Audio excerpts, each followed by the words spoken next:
Vikas life care a future multibagger in the upcoming decade. 2020 से लेकर 2030 तक ये स्टॉक को जिसने होल्ड करके रख दिया, 2030 तक ये स्टॉक अपना असली जलवा दिखाएगा। 2030 तक ये 3 रुपए का स्टॉक 300 से 3000 भी चले गया ना, कुछ आश्चर्य वाली बात नहीं होगी। बट 3000 के लेवल से ना जो कह रहा है उसको एक बार पूछ लेना भाई किस नज़रिए से कह रहा है, बिकॉज 3000 के लेवल से ना बहुत ज़्यादा होते हैं स्टॉक के लिए। ओके, तो आप एक बार कैलकुलेट कर लेना कि 3 से 3000 तक जाने के लिए कितना एक्स लगेगा, कितना गुना हो जाएगा। फॉर एग्जाम्पल 1 रुपये से 10 रुपये पर गया तो 10 गुना हो गया। 3 रुपये से 3000 तक जाएगा तो 1000 गुना हो जाएगा।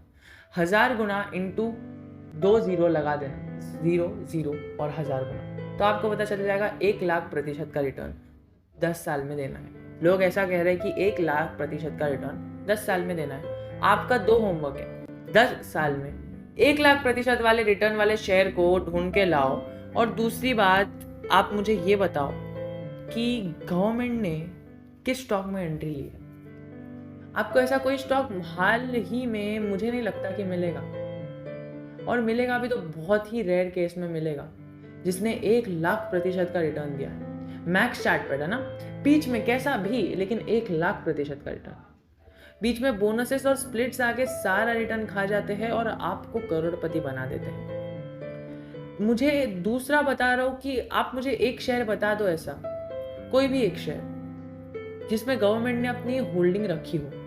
देखिए, ये बताने के लिए तो मैं यहाँ पर 10 बता दूँ, मुझे पता है, because I am in the market. Okay, but यदि आप रिटेल इन्वेस्टर हो, रिटेल इन्वेस्टर तो कोई हर एक बंदा रहता है, बट यदि आप फ्रेशर हो, अभी बिगनर हो, आपको एक होमवर्क करना है, आपको जाना है और कोई भी एक शेयर ढूंढ के लाना है जिसके अंदर गवर्नमेंट की होल्डिंग है। दोस्तों, ये जब तक तुम नहीं करोगे ना तब तक तुम्हारी ग्रोथ नहीं होगी। You have to grow. कब तक यूट्यूब चैनल वालों के भरोसे पर रहोगे, कब तक दूसरों के भरोसे पर रहोगे, कब तक शिप बन के मार्केट में घूमोगे, कब तक PIG बन के मार्केट में घूमोगे। रियलिटी में there are many biological animals in the market.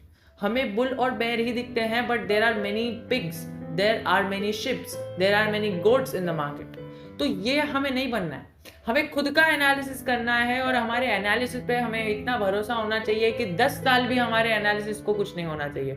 हमने एक शेयर को होल्ड कर लिया, मिनिमम 10 साल तो होल्ड करना ही चाहिए। हमने एक स्टॉक को बाय कर लिया, 10 साल तक हमें भूल जाना चाहिए। वॉरेन बफे जी कहते हैं किसी भी स्टॉक को बाय करो तो ऐसे नज़रिए से करो कि हमें पूरा लाइफ टाइम स्टॉक के अंदर निवेशित रहना है, बिकॉज कंपाउंडिंग का इफेक्ट लाइफ टाइम में ही तो काम में आएगा ना। आपने 10 साल होल्ड किया, फिर बाद में सेल करके फिर से बाय किया, आपका पूरा 10 साल की मेहनत चले गई, कंपाउंडिंग का इफेक्ट चले गया। स्टॉक मार्केट में ऐसे लोगों की जरा भी जरूरत नहीं है। अगर आपको लग रहा होगा कि ओके मैंने अभी खरीद लिया, अगले हफ्ते बेच दूंगा, दिन फिर से खरीद लूंगा, तो आपने एक हफ्ते की मेहनत को बर्बाद कर दिया। एक हफ्ते में आप 1 करोड़ रुपए कमा सकते हो, बट यदि आपने अभी स्टॉक में प्रॉपरली इन्वेस्ट किया तो आगे जाके करोड़ों रुपए आएंगे, हर सेकंड आएंगे, बट आपको निवेशित रहना पड़ेगा। अब कई सारे लोग कह रहे होंगे बाप रे, हर सेकंड करोड़ों रुपए। दोस्तों जी हाँ, हर सेकंड आ सकते हैं। आप कितने बड़े बड़े मल्टी बिलियनर लोगों को देखो, वो हर सेकंड क्या, हर माइक्रो सेकंड करोड़ों रुपए कमाते। स्टॉक मार्केट से पैसे कमाना बहुत ही ईजी है। Stock market is simple, stock market is easy but not simple. Not simple का सिंबल बताता है कि हमारे पास इतना पेशेंस होना चाहिए होल्ड करने का। और जो लोग मुझे लगता है इस स्टॉक के बारे में जानने के लिए आए हैं, वो मुझे लगता है चले भी गए होंगे मेरा ये बात सुन के, बट मुझे ये बात बताना बहुत इंपॉर्टेंट थी, ओनली बिकॉज मुझे ऐसा लगा ये कंपनी इतना अच्छा काम कर रही है अपने सेक्टर में, और अपने सेक्टर का जो मार्केट लीडर बनने की कोशिश कर रही है, अपने सेक्टर का कहीं ना कहीं हमें लीडर बनने की कोशिश करते हुए दिखने मिल रही है। इसके सेक्टर में ऐसे बड़े बड़े प्लेयर्स जैसे कि HUL है, ITC है, बट उसको कंपटीशन देने के बाद ये स्टॉक जो ऊपर जाएगा, वो उसकी पूरी प्रेपरेशन कर रहा है। देखिए, गवर्नमेंट का भी इंटरेस्ट आ गया स्टॉक में। अब ये तो ऑफिशियली डिक्लेयर्ड नहीं है कि क्या गवर्नमेंट को इन्होंने शेयर्स दिए हैं by using any service via shares, not by money, या फिर गवर्नमेंट ने खुद इसमें इन्वेस्ट किया है। अब ये तो अगर आपको पता हो, किधर से न्यूज़ आई हो, तो मुझे बता देना। बट देखो यहाँ पर गवर्नमेंट ने थोड़ी सी स्टेक बढ़ाई। FIIs कंटिन्यूसली इसके अंदर बुलिश नजर आते हुए दिख रहे हैं। हमें दिसंबर क्वार्टर में इसको सेल करने के बाद से जो धमाके हुए हैं स्टॉक में, ये FIIs ने पछताया किया और फिर बाद में इन्होंने फिर से इस क्वार्टर में बाइंग की, only because they get to know the news is कि यहाँ पर ये स्टॉक रुकने नहीं वाला है, रुकने वाला है, रुकेगा कई टाइम, गिरावटें आएगी, बट फंडामेंटली गुड स्टॉक को हमें पकड़ के चलना है। डेटर डे देख लीजिए, मुझे यहाँ पर कम होते हुए डेटर डे दिख रहे हैं, जिसका हमें सीधा सीधा असर यहाँ पर देखने मिला।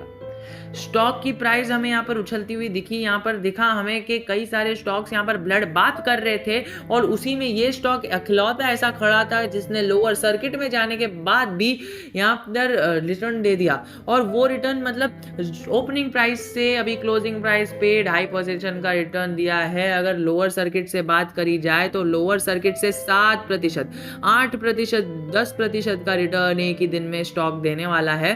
तो मुझे तो नहीं लगता कि ऐसे स्टॉक को आपको छोड़ना चाहिए, बिकॉज एक पॉजिटिव न्यूज चाहिए रहती है स्टॉक को ऊपर जाने के लिए। ऊपर जाने के लिए बहुत ही आसान है स्टॉक।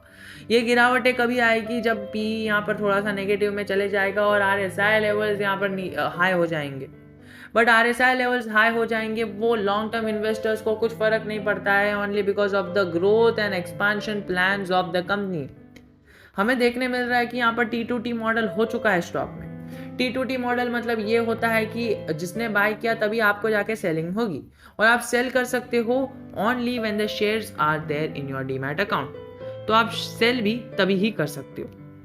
तो यही सारी चीज़ यहाँ पर कंपनी को अपना मार्केट लीडर बनने में एक हेल्प करती है, और in future most probably we pray कि ये ऊपर जाएगा with the help of its financials and its technicals. हमें हर एक रेटिंग बता रही है कि यहाँ पर अभी लिस्ट हुई ये कंपनी आगे जाके बहुत ही अच्छा फ्यूचर पोटेंशियल रखती है। 66% के रिटर्न इसने मिनिमम मैक्सिमम से मैक्सिमम दे चुका है, और आगे अभी और धमाके आने बाकी है।